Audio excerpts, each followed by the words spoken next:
routers class. This morning we took the pre-assessment for EIGRP, Chapter 9, and then we went back to our RIP lab and worked on that. And I think we're pretty close to being set. I'm going to go through and double check them all, make sure things are working, they put workstations on and so forth. And we're going to finish that up, the in-class part, on Monday, and then convert that same lab to EIGRP. And we might make a few adjustments to the way it's designed. We talked about EIGRP, Distance Vector Routing Protocol, classless. We went through some terminology. It uses a composite metric. Default is bandwidth and delay, but it can use a variety of metrics combined together to come up with a number. And of course, the lowest number is the best route. It has the diffusing update algorithm, dual, that does the calculations on the best route. Automatic summarization on classful borders. It can do that, even though it's a classless routing protocol. In our situation, we're going to be usually turning that off. The successor is the route that's chosen based on the best metric, that composite metric.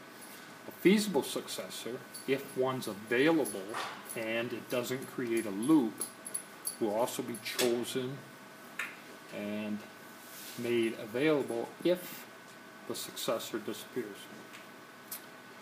Reported distance, that's the distance a router reports, how far it is to a destination.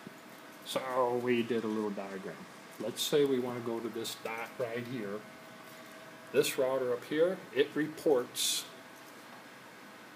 to this router what it thinks the distance is, or what the distance is, some number, and this router reports what the distance is to there. Then this router will pick a successor, which would be this distance, add it to the reported distance on how long it'll take there. You know, it can add this distance to the reported distance, and then the best one it will pick. While it's doing that work, it's said to be active. Once the routing table has converged and the EIGRP is not working, then it's considered passive. Those names can be confusing.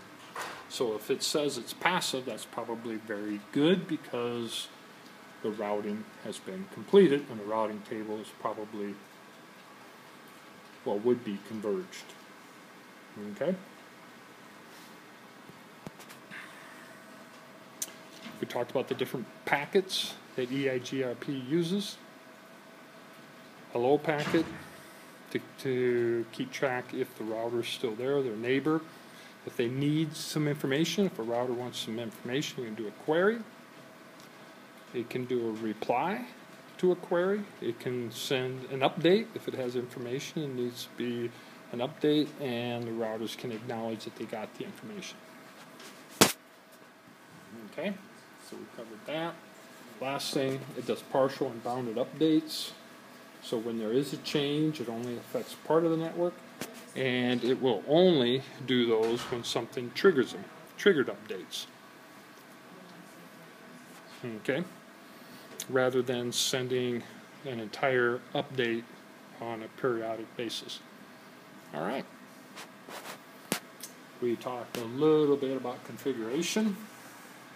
So the first lab, 9.6.1, the students are to do that for Monday in Packet Tracer.